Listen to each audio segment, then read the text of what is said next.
center. Um, so each of them are great men that I admire. So to we actually in Bimsa we have a very beautiful campus, as you will see soon. You will see the Great Wall behind us, and I hope you admire it. And you probably can also drive to there to take a look, about half an hour. And we are behind us is the Great Mountain of China, which is supposed to protect Beijing City. Historically, whenever the Mongols invade China, if they can bypass the Yanshan Mountains, Beijing is gone. So this is one of the most important defensive spot for the city and therefore for the whole China. We were told by Beijing City to build this center about 4 years ago, and we moved rapidly. We have more than 150 researchers now, one of the best centers in the world, and we are trying to get even better. We can double the size of the center, both physically and manpower. We have the funding to do it. So I encourage you to take a look of our campus. In the meanwhile, we form a small exhibit. We try to build a museum of mathematicians on campus in the future. But right now, we form a small one. Some of your pictures are there. So I recommend you to take a look. This center is across our hall within walking distance. We will give you the poster. Most of your pictures are there. Those who got an award, we will try to exhibit in that center. So today at 2 p.m., we have a small opening for that center. In case you are free, please come to take a look of the center. We have a genealogy of all mathematicians and all that. So I think it's interesting. So now come back to our important event now. Well, I knew Andrew Wiles for a long time, not well, but on the other hand, I always admire his accomplishment, especially by the time when he finished the famous Taneyama-Wei Shimura conjecture. So that was a spectacular work. I should just say a few words related to that. I remember when I was young, when I was a graduate student in 1970s, my teacher, Chen, told me the greatest mathematician in 20th century, he mentioned Hermann Weyl and Andrew Wei. Both of them has helped Chen for his career. So he said these are two greatest mathematicians in the century. And then after Andrew solved the Taneyama-Wei Shimura conjecture, I was told, Wei said that now one should not confuse my name with Andrew Wiles. There are now one more W.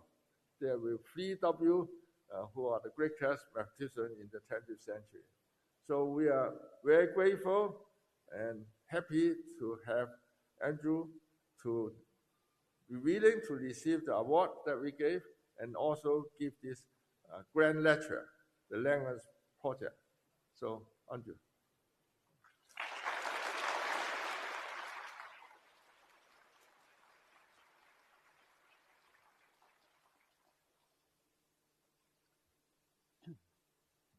Thank you, Professor Yao, for those kind words and for this invitation and this award. It's a great pleasure and a great honor to be here in Beijing. So number theorists have been solving equations for hundreds, perhaps thousands of years. And the one that captivated me as a child and afterwards, first was the Fermat equation, which of course, as almost everyone knows, is the equation x to the n plus y to the n equals z to the n. And you have to show there are no integer or rational solutions apart from the obvious trivial ones. these equations inspire mathematical research, and they are also in many ways a measure of our progress in number theory. Much of the work in algebraic number theory in the 19th century was inspired by this equation. And this equation has inspired again in the late 20th century revolutions in the study of the Langlands program. Now that it's solved, the next problem, which number theorists are perhaps most obsessed by, the next equation rather, the problem of elliptic curves. So equations y squared is x cubed plus ax plus b, where a and b lie in a number field that is some finite extension f contained in the complex numbers. But to solve these equations, which are essentially in two variables, the first in affine form would be in two variables, we first have to understand equations in one variable. So an equation in one variable is the cyclotomic equation, x to the p minus 1 plus x to the p minus 2 plus etc. equals 0. And the solution, of course, is a pth root of unity. What's special about this equation, besides the fact that Kommer studied Fermat's equation using these numbers and made great progress, is that they actually generate particular kinds of number fields. They generate the abelian extensions of the rational numbers. So the Galois group of q zeta n over q is given by z mod nz, the units in that ring, in that group. And one can describe it explicitly as here. You take A to the element sigma ray, which raises zeta n to the 8th power. So it's obvious that these generate abelian extensions, but a very profound theorem of Kronecker and Weber, which took most of the second half of the 19th century and was only really completed by Hilbert, is that every abelian extension of the rational numbers is a subfield of the cyclotomic field. So even from the beginning, the question of what should replace this in the non-abelian case was present. But first, I want to explain a subtler concept, which was what took up mathematicians or number theorists from roughly 1890 to 1930 and beyond, was, well, these are the abelian extensions of the rational numbers. How do you find the abelian extensions of more general numbers, more general number fields? So the first idea comes from Kommer.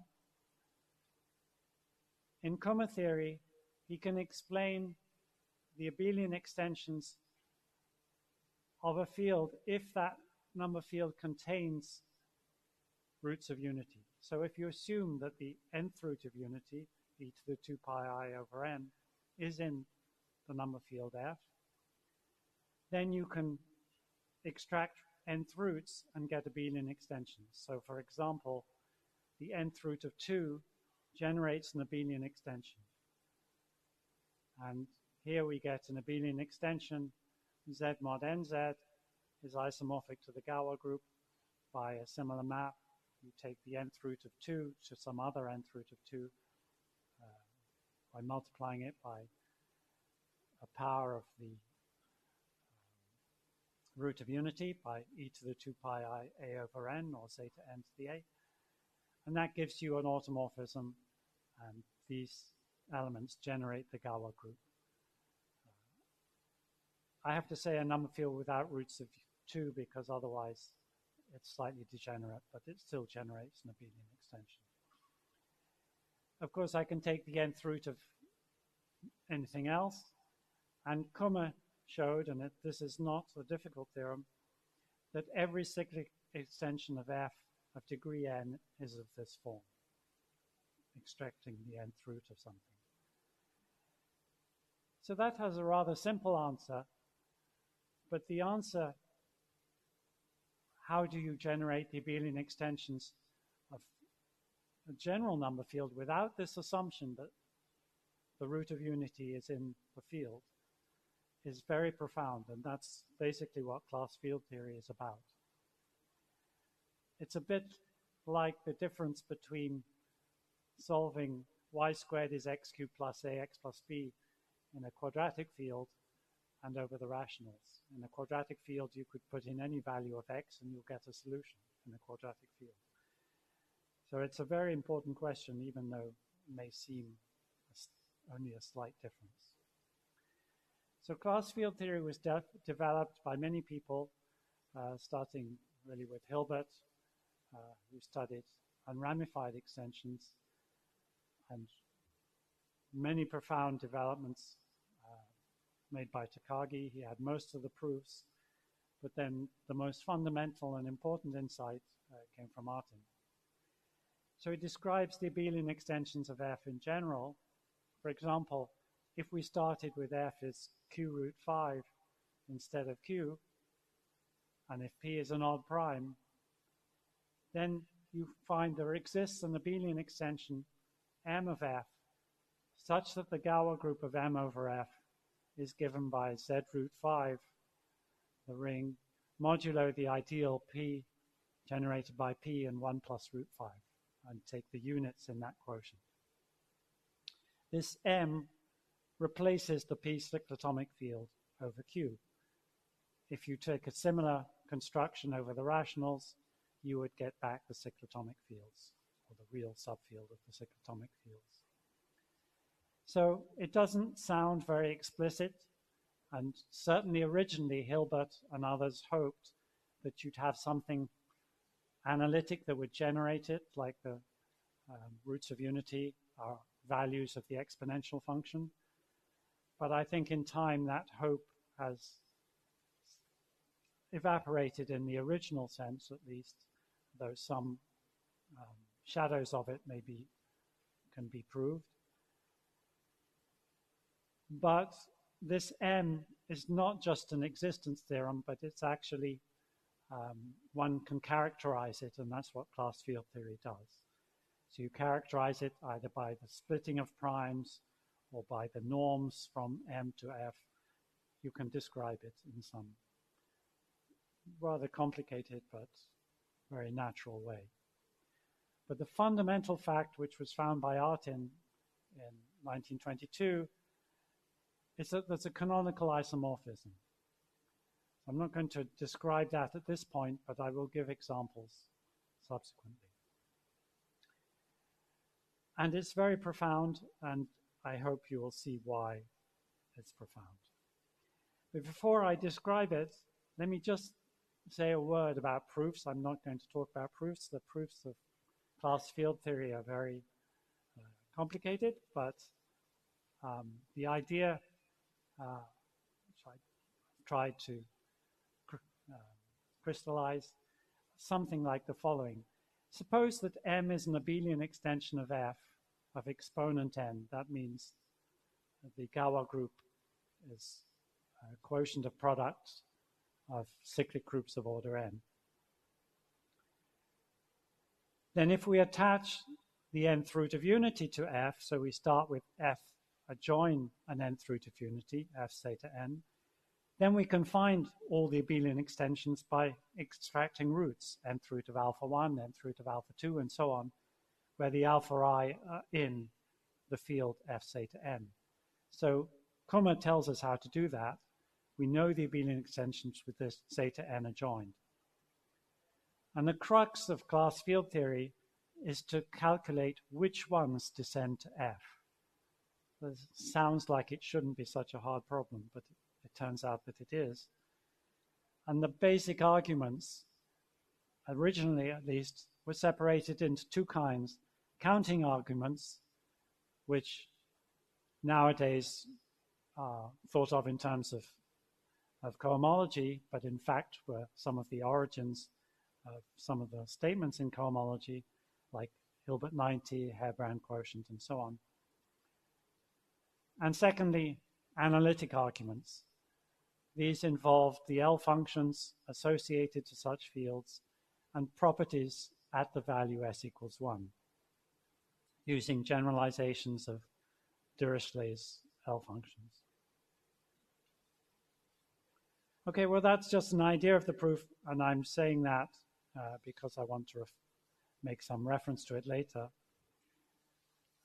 But as I promised, the real core is Artin's reciprocity law. So as an example, I'll give it for a quadratic field, Q root L, and for simplicity, we'll take L congruent to 1 modulo 4. Then the isomorphism is between a group of order 2 and the Galois group of Q root L over Q, which is, of course, Z mod 2. And the way I want to think of it on the left is Z mod LZ cross, that's the units of Z mod LZ, modulo squares. And the map, the Artin map, takes P to the Frobenius of P, where in this case the Frobenius of P has the definition, it's 1 if x squared is congruent to L mod P is solvable, and minus 1 if x squared is congruent to L mod P is not solvable. The mystery here is why this is a homomorphism. So I can define the P's on the left and the Frobenius of P on the right, but it's not at all obvious that this is a homomorphism. It's obviously an isomorphism if it's a homomorphism.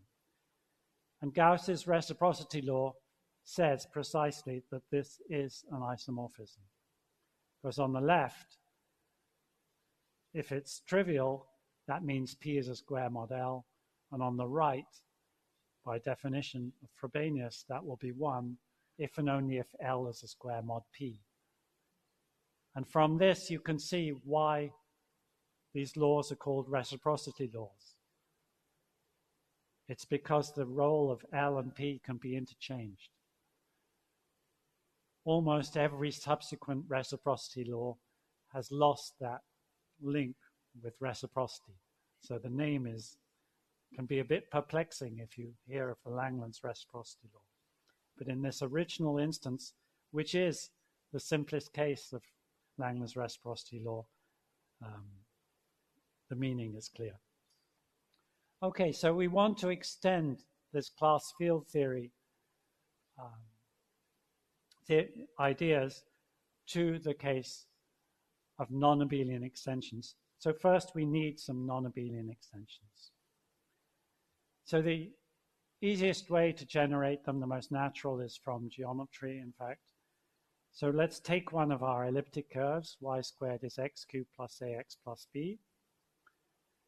Then, using the Weierstrass P function, you can uniformize the complex points of this and describe them, the complex solutions of this, as C mod a lattice lambda.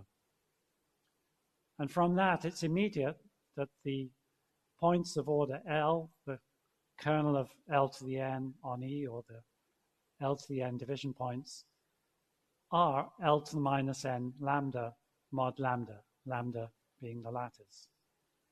And so as a group, they're just Z mod L to the n Z, two copies of that, Z mod L to the n Z squared.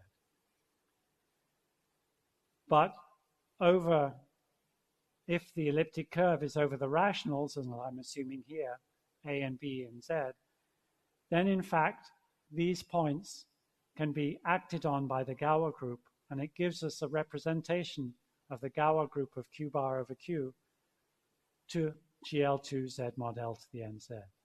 In other words, these solutions will generate some subgroup of GL2 Z mod L to the NZ. That is our way one way of constructing non-abelian extensions. And I want to just start with this critical but very basic example. The other ingredient we need for the reciprocity law, even in the simplest cases in the non-abelian case, are modular forms. So, roughly speaking, the classical modular forms are as follows. You take the upper half plane, that's the complex numbers with positive imaginary part, and consider the weight 2 modular forms.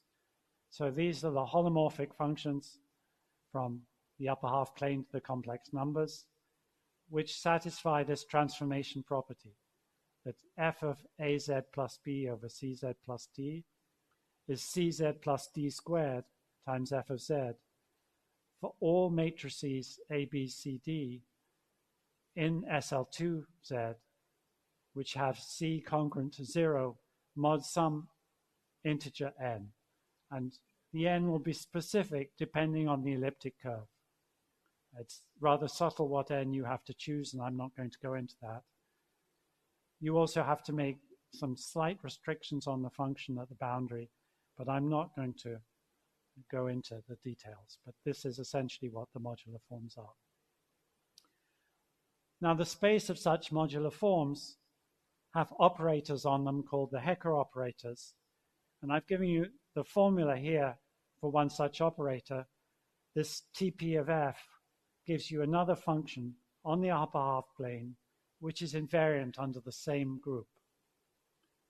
It's much less mysterious than it sounds. The way to think of it is you take, instead of f, you take f of pz. That's actually an invariant function on a slightly smaller group, and then average over the cosets of the one group in the other. And that is the average that I've written down. So it's a kind of averaging operator and works in great generality for these kinds of arithmetic groups. Then the theorem, which tells you about non-abelian extensions in this case, is the modularity theorem, which is also a reciprocity law in the sense of Langlands. And it says that there is an eigenfunction of these Hecker operators satisfying TPF is APF, say, for all P not dividing N, with the property that the trace of the representation we had on the previous slide on Frobenius is AP of F. Well, it's hard to remember both sides at once, so I'll repeat that in the next slide. So this is the example from elliptic curves. We have non-abelian Galois groups, GL2 Z mod L to the N for any N.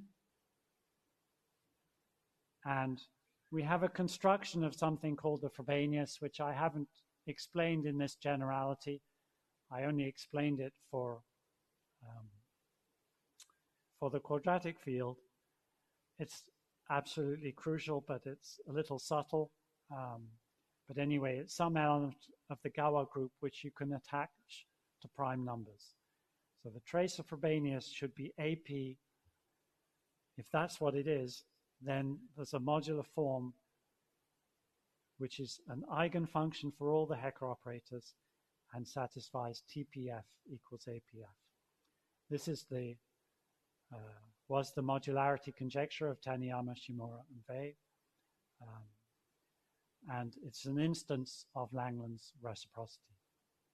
As you see, the idea of reciprocity now is really between two different things, between Galois representations, non-abelian Galois groups, and modular forms.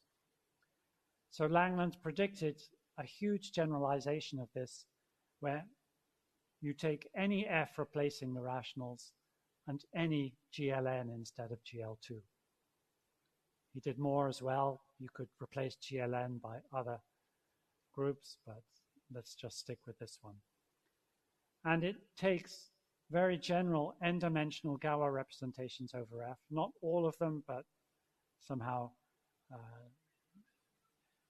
either think of them as compatible systems or geometric ones with specified automorphic forms on GLN over F. I'm not going to give you the precise formulation on each side because it's very technical, but roughly speaking, this is what it aims to do.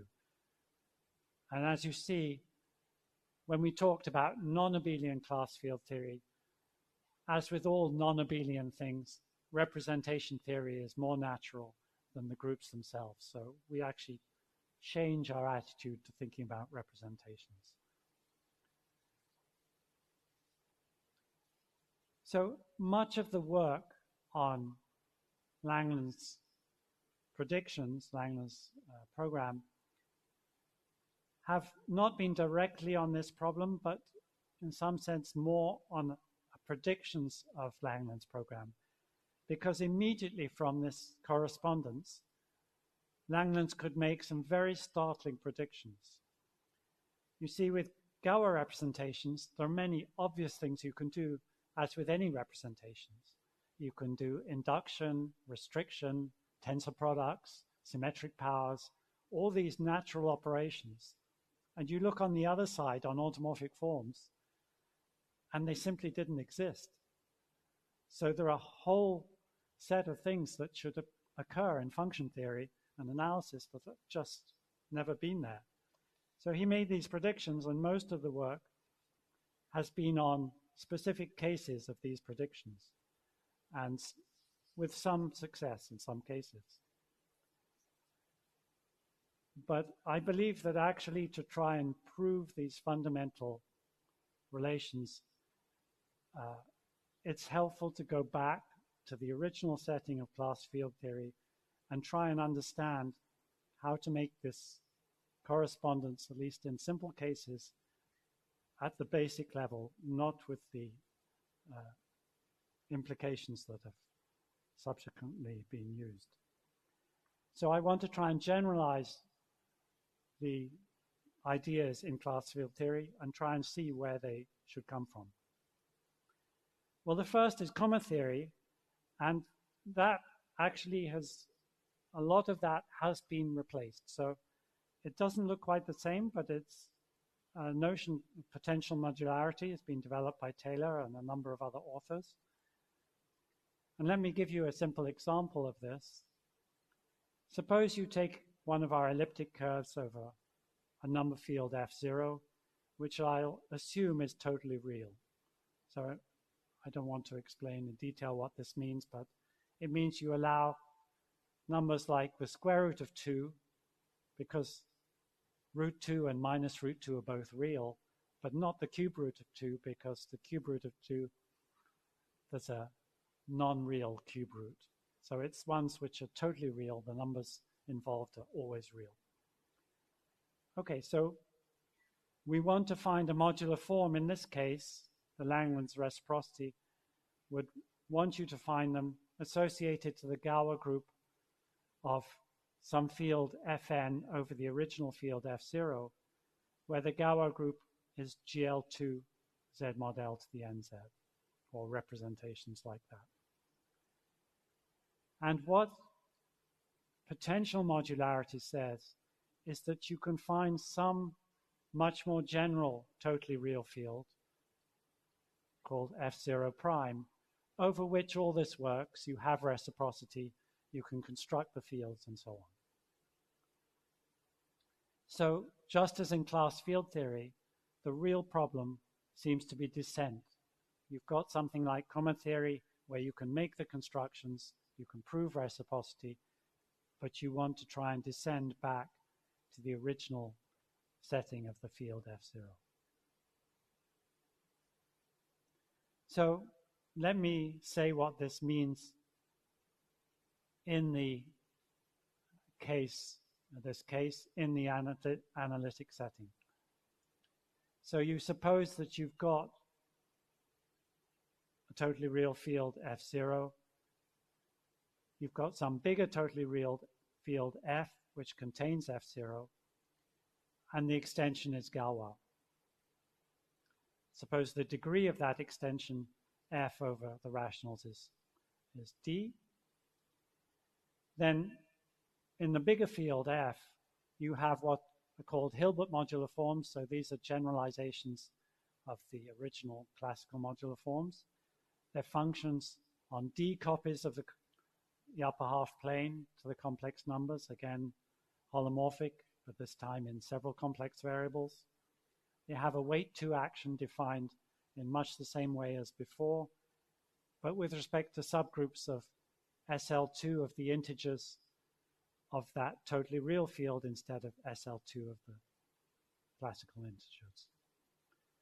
Then the descent problem in this setting is that if f, one of these modular forms, is invariant under the Galois group of f over f0, does it descend actually to a form on f0?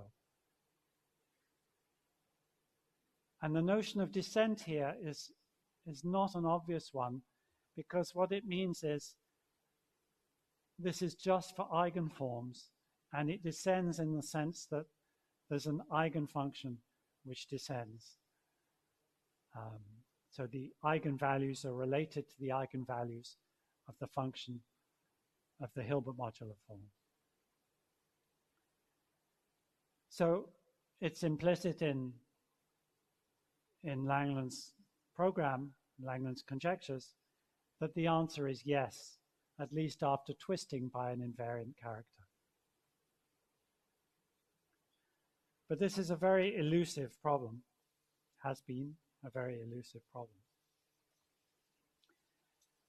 People have been much more concerned with starting with a form over f0 and constructing a corresponding one over the bigger field. That's a problem called base change, and there's been some progress with that. But actually, to solve Langlands' original problem, this is the key one.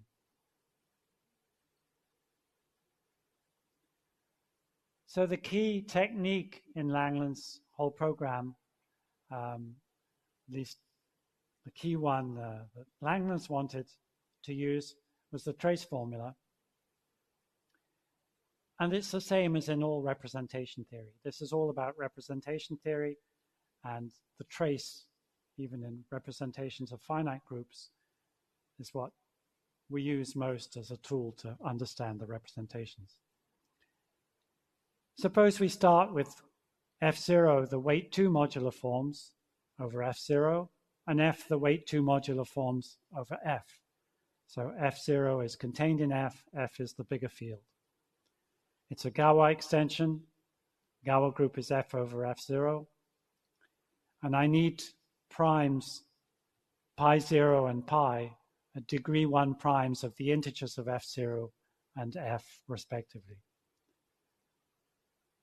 And the problem we need is to compare the trace of the Hecker operator on the space of forms over f0 with the trace on the space of forms over f, but which are invariant under the Galois group. So the way you do this to begin with is by computing the trace. And in this particular case, there's a simple combinatorial way of describing the trace. In general, it'll be a more geometric notion. But here it gets a little technical. But what you do is you construct a finite set using a quaternion algebra over f0. So we pick a quaternion algebra over f0 that's ramified just at the infinite primes and construct a finite set which is basically a Shimura variety of dimension 0. And this is a very general construction, but I've picked a case where it actually ends up being a finite set. That would not be essential for most of the ideas, but it makes things simpler in this setting. So the quotient I want to look at is this x0. This is the Shimura set. So you take the the entries of the quaternion algebra, but over the adels in this case. And I don't think there's a simple way of doing this, of describing this without the adelic construction. You divide out by the multiplicative adels, multiplicative elements of the quaternion algebra on the left, and by some open compact group on the right. And this group on the right depends on the level of the space of forms that you look at. I think in classical terms this would be to do with Brandt matrices, but there doesn't seem to be a natural or simple way of describing it. The Shimizu, Jacques Langlands correspondence using the trace formula describes the trace of the Hecker operator T pi 0 in a geometric way as the intersection between the correspondence T pi 0 coming from the Hecker operator and the diagonal delta x0 contained in x0 cross x0.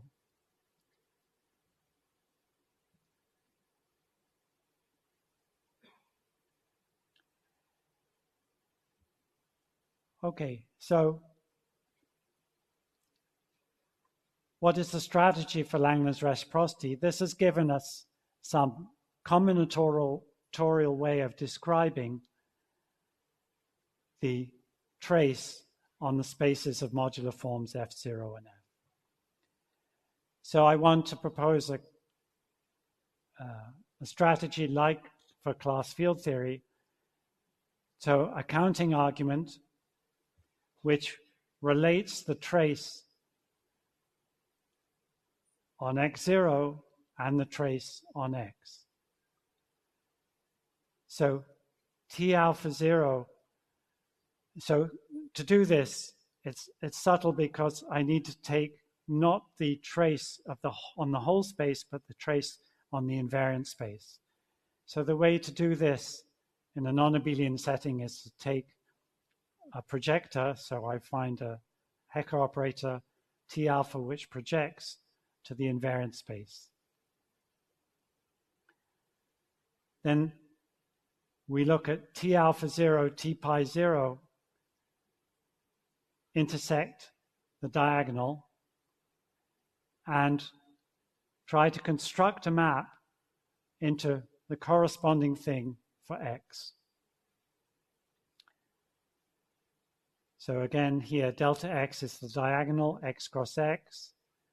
T alpha T pi is some Hecker operator viewed as a correspondence on x cross x. You take the intersection, counted with multiplicity, so this is just a numerical sum. And there should be some counting argument that shows you that the first set is contained in the second set. And basically, I can do this under certain conditions that I will explain in a moment. Then the second part of the argument would be analytic, and this seems to work very generally. So the analytic argument should work in great generality and does work in this case. And the idea is that you look at the difference between these two numbers, the size of the first intersection and the size of the second intersection, and look at it as coefficients in a Dirichlet series. So by the part 1, the injectivity, you'll get an inequality so that the Dirichlet series I write down is a series with positive coefficients. Now, if this were a classical L function, then you can see very quickly that this would tend to have a pole at s equals 1. So the idea is actually because of the way the trace formula relates a geometric side and an analytic side, this can actually be interpreted in terms of a classical generalization of Dirichlet L series. So in fact, you can show that there is no pole. It's finite at the right-hand end of the critical strip, which happens to be at 3/2. And this implies that you do actually get equality in the counting argument. So the key is this counting argument. So it's rather complicated, involves some ergodic theory in the style of Linux. But there's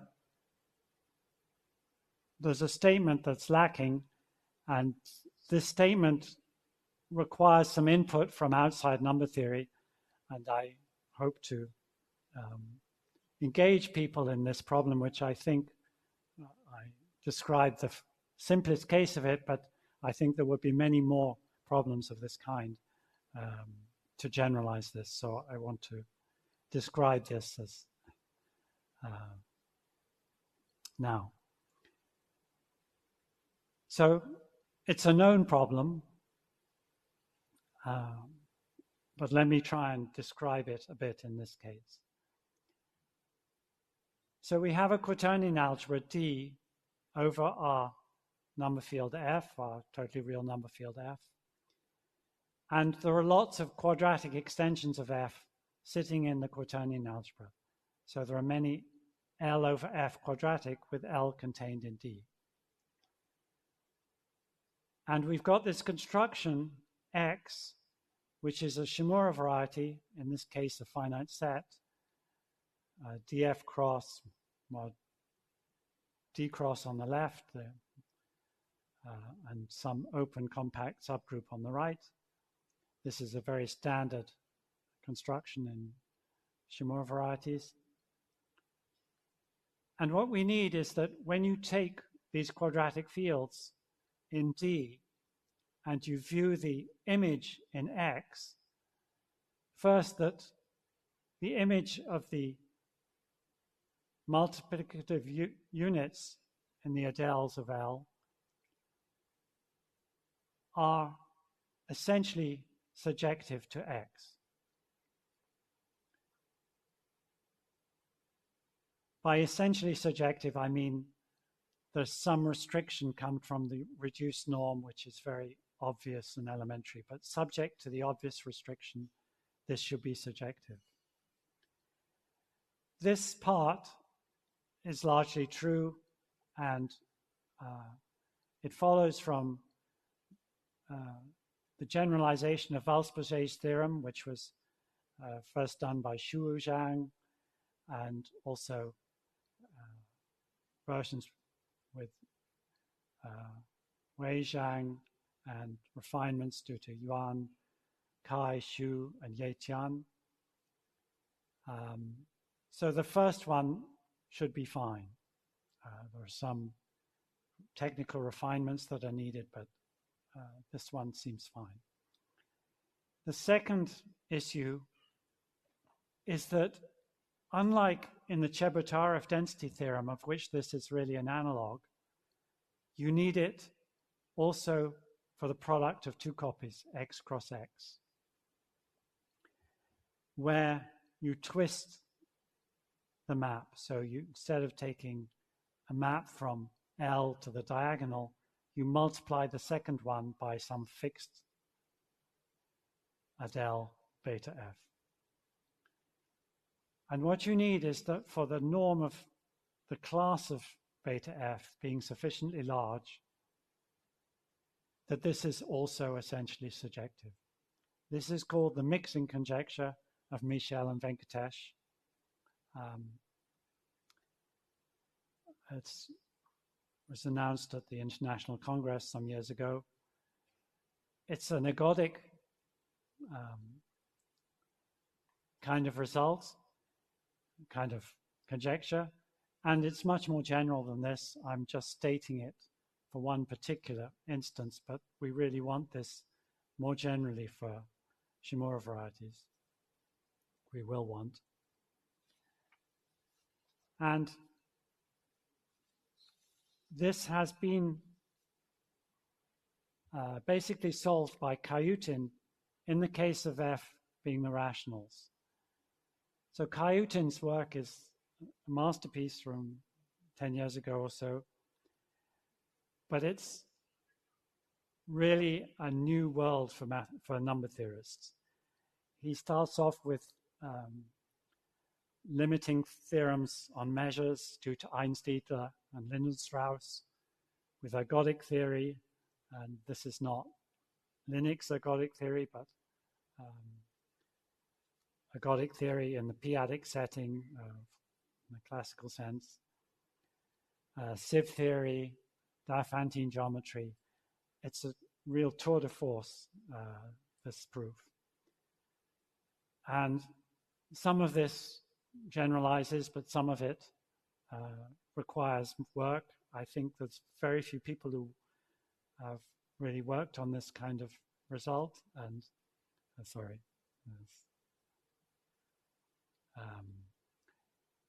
I hope that people will work on this problem now. There are some people who are starting to look at these questions. And I think this will be the key ingredient for solving these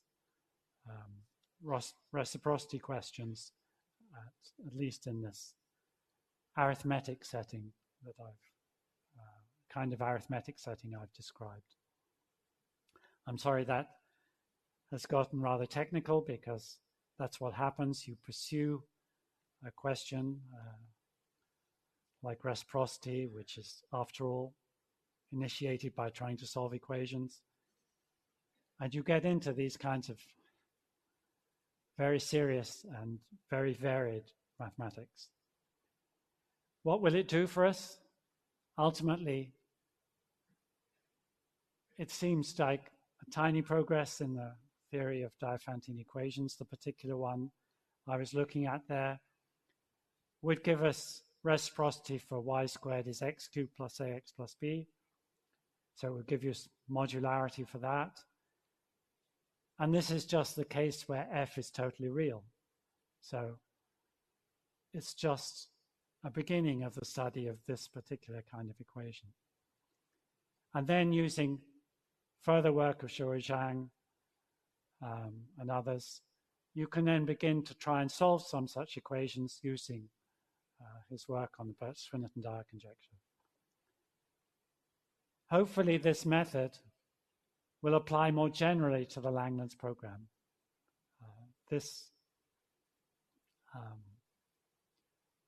I focused on perhaps the most accessible case, or I felt was the most accessible case, to try and give some idea where the proofs might come from, and realize that we need a lot of input from people in ergodic theory, measure theory,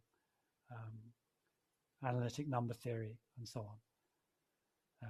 Thank you very much.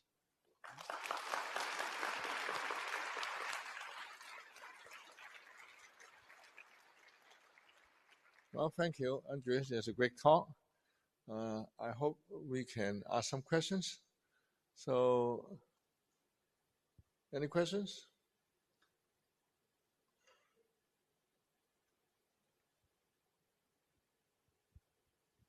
Yeah.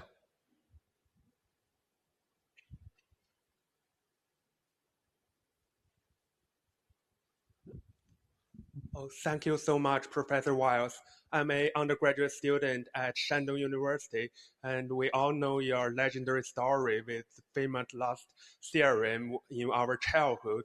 And now I'm going to study for graduate study. I really want to ask, do you have any advices for new graduate students? Let's not ask questions of this type. We are talking more scientifically. Okay, please sit down. Please sit down. Okay, I have a question about this lecture. I don't want to interview. Sit down, please. Let's ask another questions.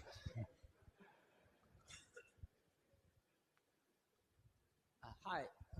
Yeah. Thank you for really beautiful talk. I'm very much inspired by it. And I have a question. You mentioned how the next key step, or at least one of them, is solving this understanding reciprocity in a very basic setting.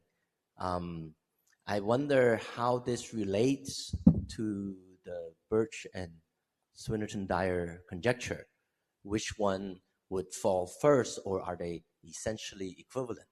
Just No, okay, no, it's a good question. So the answer is this is a precondition for working on the Birch-Swinnerton-Dyer conjecture, because modularity is what tells you that the ELF series has an analytic continuation, and that the Birch-Swinnerton-Dyer conjecture even makes sense because it talks about a value at a point where you don't know the function even exists, the L series even exists.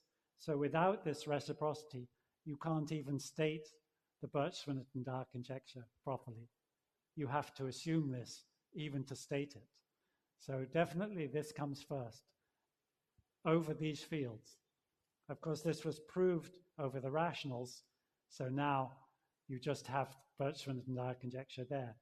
But for Birch-Swinnerton-Dyer conjecture over these fields, or over more general fields, or more general equations, you need reciprocity first. It's a precondition. Okay, other questions? Yeah.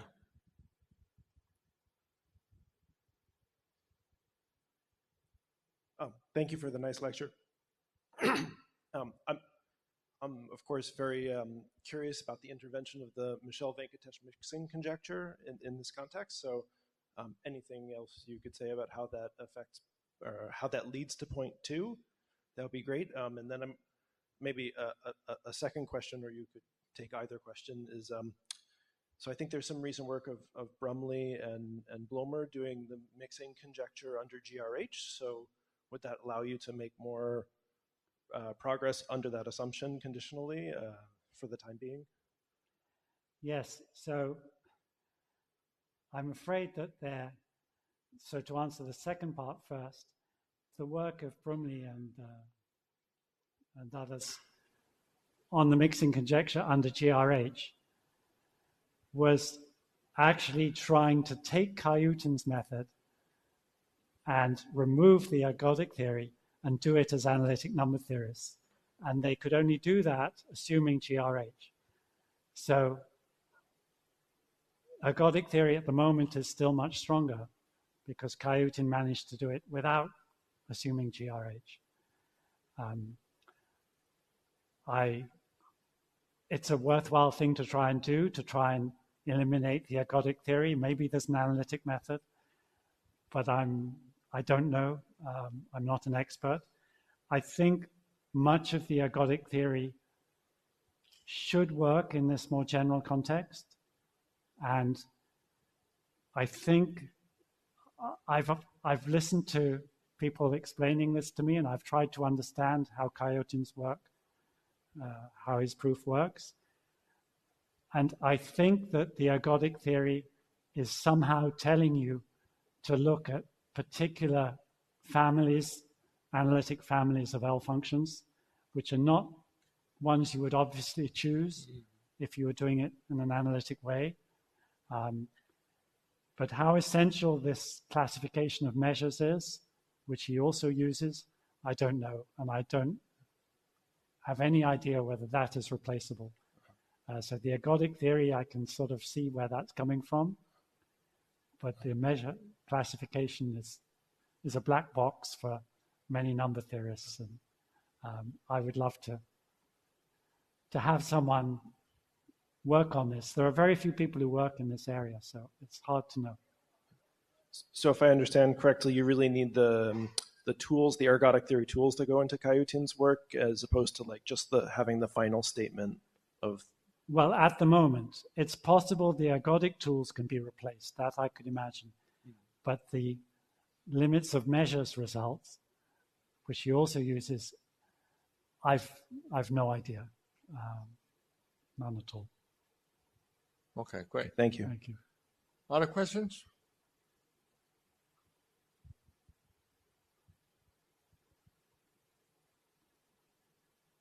Other questions? Well, if not, thank you very much indeed, Andrew.